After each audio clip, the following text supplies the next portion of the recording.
I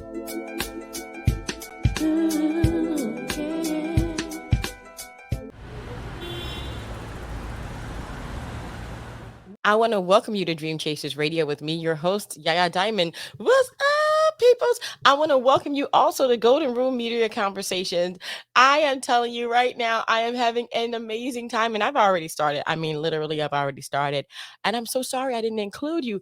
And so now that I remember you're there, all right, we're just going to go ahead and continue our conversation with, I'm just going to say this.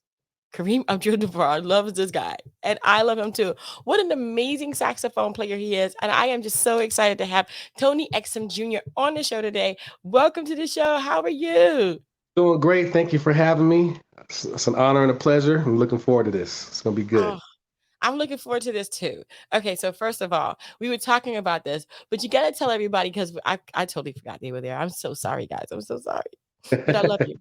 Okay, but look, we got into it already. But what does it feel like for such a celebrity to love your music? So here's what happened. I'm Googling some stuff. I'm trying to find this link for my website. I wanted to make sure that I had something on my press page, and so I'm looking.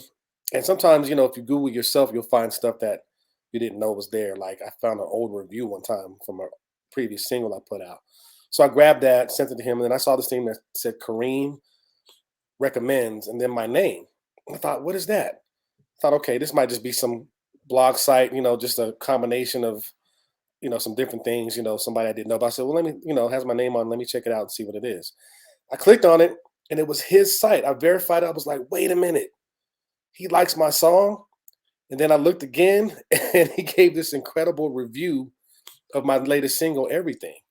And I didn't even tell anybody at first. I just sat there kind of in disbelief, like, wait a minute, this the right Kareem, and so as it turns out, he has a blog spot that he recommends books, movies, and um, and music. And so Wow. that's that's how I found out. So I immediately, sent it over to BSE and my agent and said, check this out. And I got it all together and I posted it on Facebook, and that's one of the biggest posts I've had in a long time. But it was really just flattering to know that this guy, this icon, who I Mhm. know is a musical aficionado. Like I've known that for a long time because I don't know if anyone remembers, but back in the '90s, I believe it was early '90s, he experienced a fire in his home, and he lost a big part of his record collection. He was well known as a jazz aficionado, and had a huge record collection. Rare, rare printed, or out of print music. And of course, back in the early '90s, a lot of stuff that we have available to us now via YouTube or even CD wasn't in print back then. So it was a big deal. He suffered a big loss with that. So I knew he was a music lover. So for him to think that highly of me really meant a lot. And I still, like I said, I still smile about it when I think about it. Like, wow, somebody that iconic that I grew up watching that seems so far away from you, I know. is really, showing me a lot of love. And that definitely got a lot of attention on the single, fortunately. So that makes me feel really great.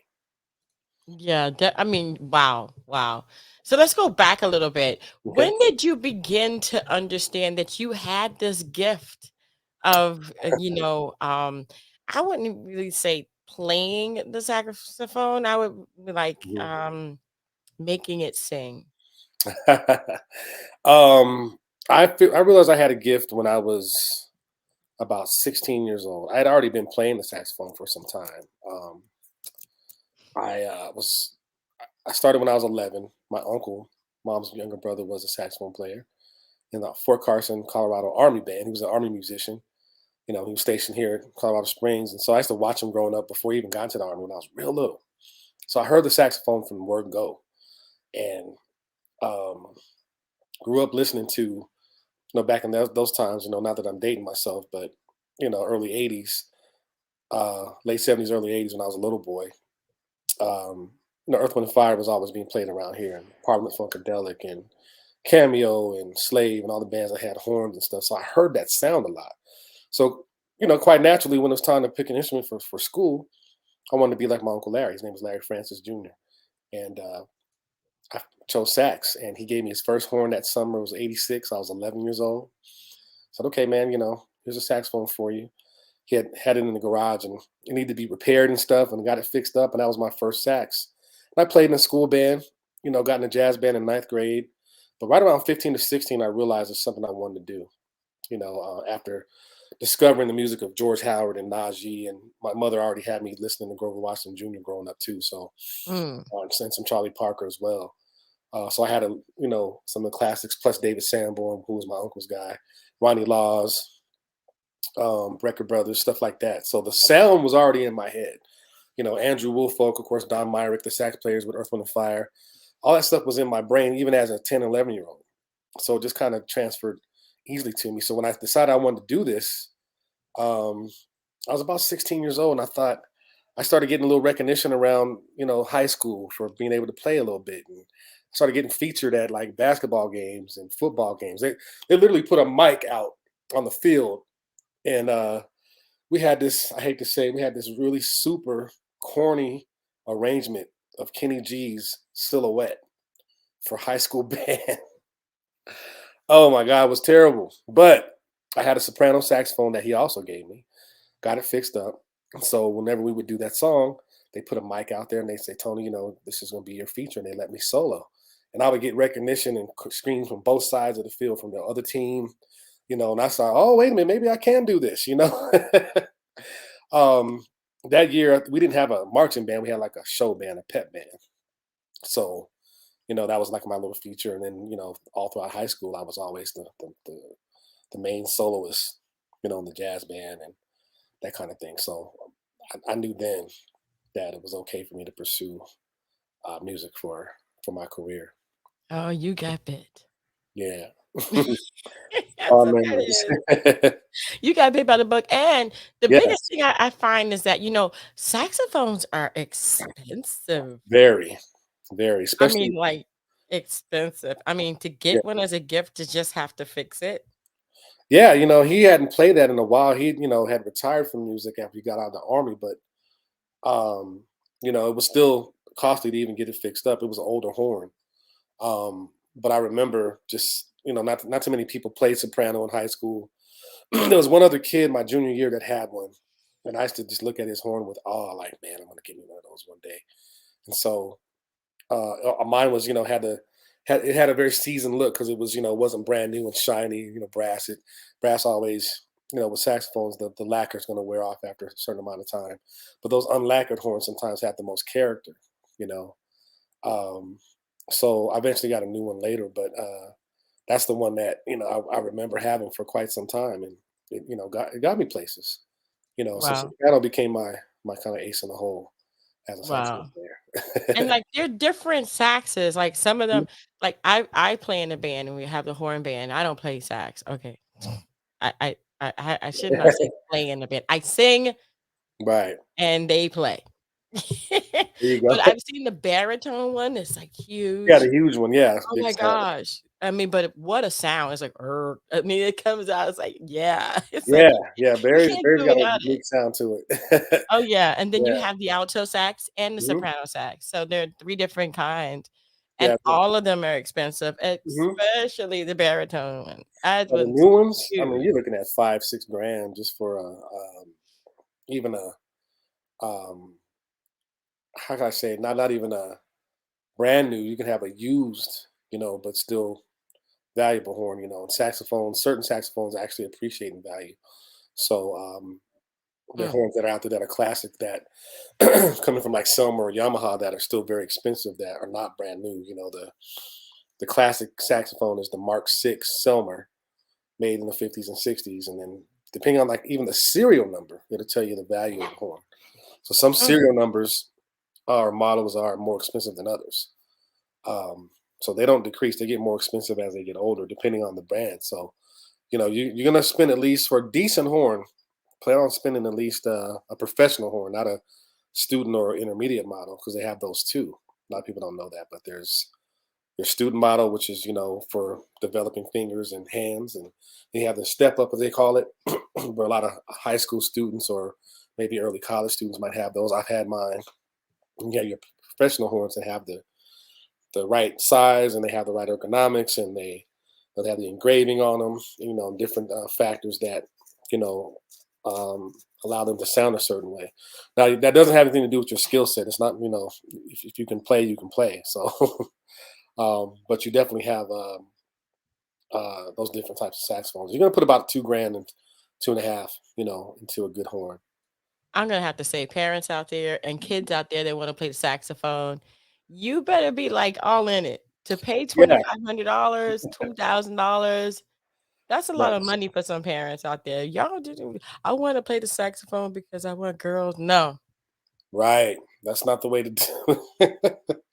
Mm. I'm not gonna lie. I think I didn't know that growing up, and didn't sometimes use it to my advantage. But you have to sound good. You still got to sound good. You still, Uh, you can't be honking. yeah, you gotta you gotta put some practice time in to get that sweet spot with the sound. And Yeah. that's what makes it lends itself to, because it's almost like being a singer. The saxophone is the closest instrument to the human voice, so Hmm. we're kind of the singers of the instrumentalist, so to speak. Yeah, that's why I said, when did you know you could make it sing? I started getting some skills, some maturity kind of early on. You know, I think I figured it out. I started to find my sound in my early 20s.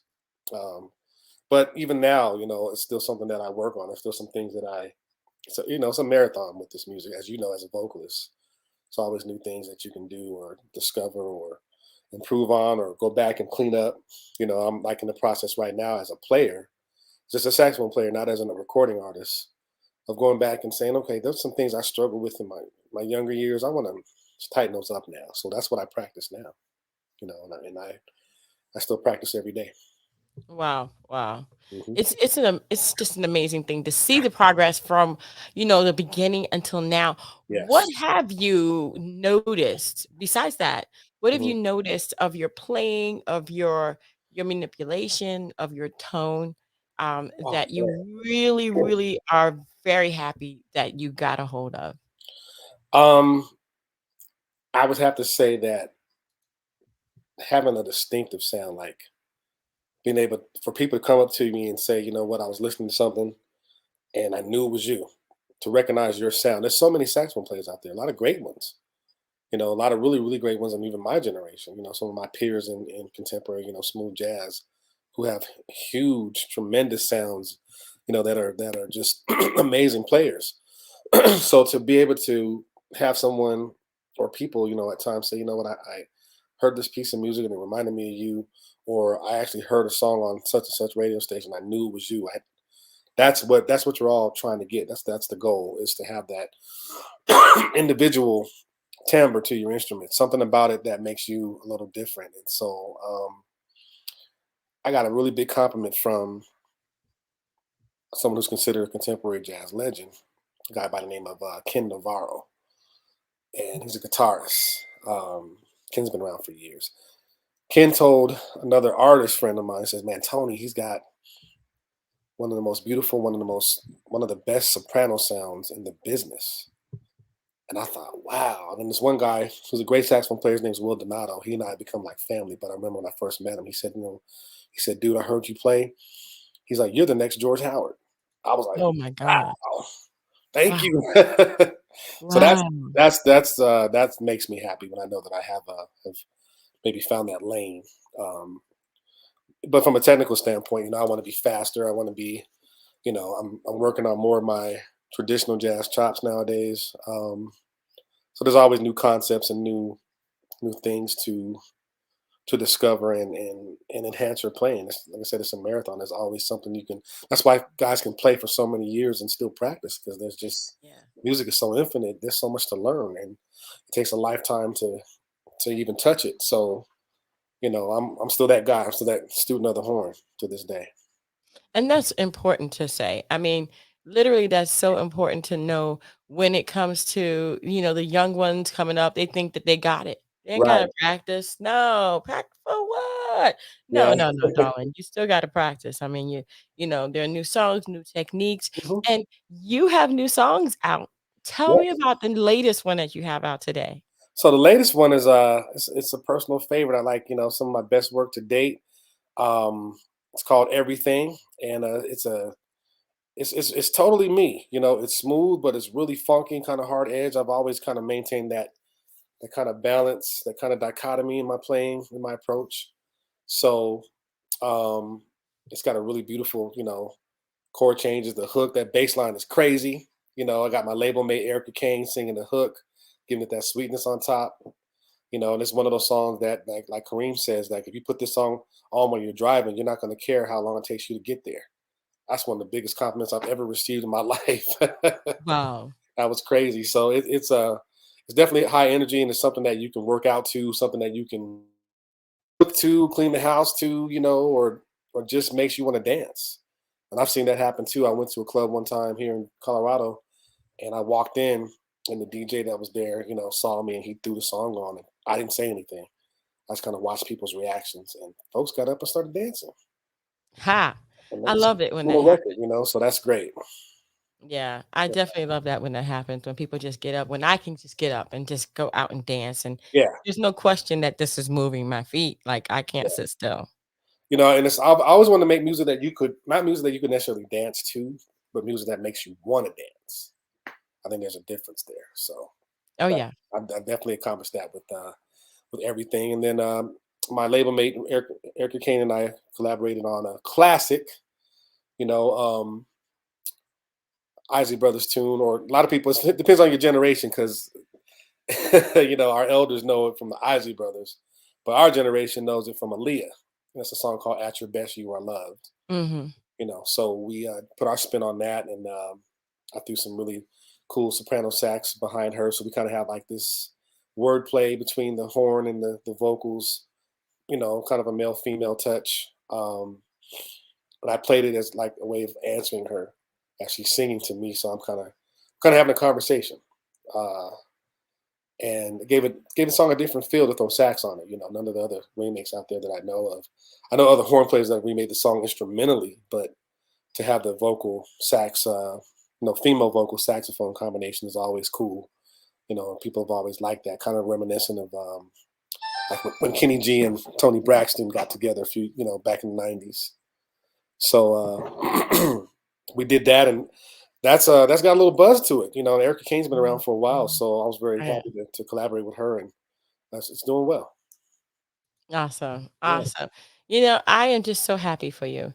I yeah, mean, things happen in its own time, and yeah, everything is okay, yeah. and the practice and the practice and the practice. Right, right. And It's all of a paid off. sudden, you get the somebody likes you and they're famous. Oh my Yeah, god. I and not only the fact that they're famous, but you also look at it from the standpoint of they know music. They this individual, Kareem is he loves jazz. So I'm thinking, okay, this guy had a big record collection back in the day. So he didn't just listen to current stuff. He's just familiar with the greats, the masters, the goats as we call them. Mhm. So he's familiar with Grover. He's familiar with Dexter Gordon and Bird and Cannonball and Train and all the influential horn players. I'm quite sure maybe Branford Marsalis, Ronnie Right. Lott, other guys that all of us have taken something from or laid the foundation for us. So for him to recognize me, knowing that he loves this music, that's probably the bigger part of that compliment. Is like it's coming from someone who understands, and Yeah. who has an ear for it. So that makes it even more special. Yeah, definitely, and the biggest thing that I always say is that you have people coming up after you that don't understand certain things or just need a little bit of a boost. What Right. do you tell them? How do you encourage people? Especially playing the saxophone, and I mean, jazz is coming back. We got somebody that won a Grammy the other night from jazz. Yes, Come on now, come on man. now. It is. So yeah, Yeah, that's it is coming back, and I think as much as the Grammys can be controversial at times, and maybe not the same as it may have been in another era, people are being recognized. When Tomorrow Joy won, I was smiling ear to ear. Robert Glasper winning, even though he did a crossover album, you know, and and I no disrespect to Chris Brown and his reaction, but I'm like, dude, you just gave Robert Glasper all the publicity he needed, with that proverbial question. Now they know who the Robert Glasper is because you said something. Thank you, Chris Brown, because now everybody's looking at us again. You know what I'm saying? Definitely. Yeah, Yes. Wow. Definitely. absolutely. Wow. Well, I want to thank you so much, so very much for being on the show Thank and you. just and sharing your experience and then, telling people that all you have to do is continue and Yes, just don't quit. keep going. Keep Don't going. quit.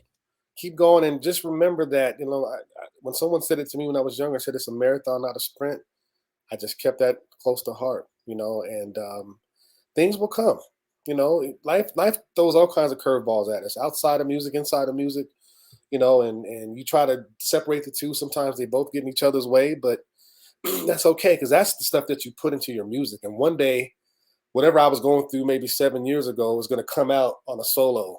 It's going to come out in a song. Sometimes you channel it at different times, but the most important thing is that you keep going, because when you have this gift and when you know the source of that gift, you have a responsibility and obligation to use it. Because he doesn't place. We all have a gift, but he placed certain gifts on certain people for specific reasons. And Yeah. so whatever he saw in me from the day that I was conceived, that young man's going to do this and that. I have no choice sometimes but to magnify that and glorify that gift, and that's what I try to do. It's not even always about me. Maurice White from Earth, Wind and Fire said it best in the interview. The way he articulated it was like, he says, I have a need to render myself to humanity. And I thought, Yeah. yes, that's what we all do as musicians, as recording artists, in one way or another. So I'm just doing my part in that whole process. Awesome. Awesome. Wow. Well, thank you again so much. People, you can get him on Instagram at TEXUM Junior. Yes. Okay. And also his website is TonyExumJr.com. We're going to have that information in the description box below. So All it'll be easy for you guys to go ahead and click on right. that and get that. And Yeah. I'm going to go ahead and back out because Mr. Exum is going to go ahead and introduce his latest song for you guys. All Here he right. goes. Here it is, everybody. The latest single on BSE Recordings. Big shout out to Lou Humphrey and Jasmine Joyner, Erica Kane, who produced and co-wrote the song with me. This is a banger, y'all. It's one of my favorite tunes I've ever recorded. I hope you enjoy it. I really hope you like it. Here's my tune, Everything. Check it out.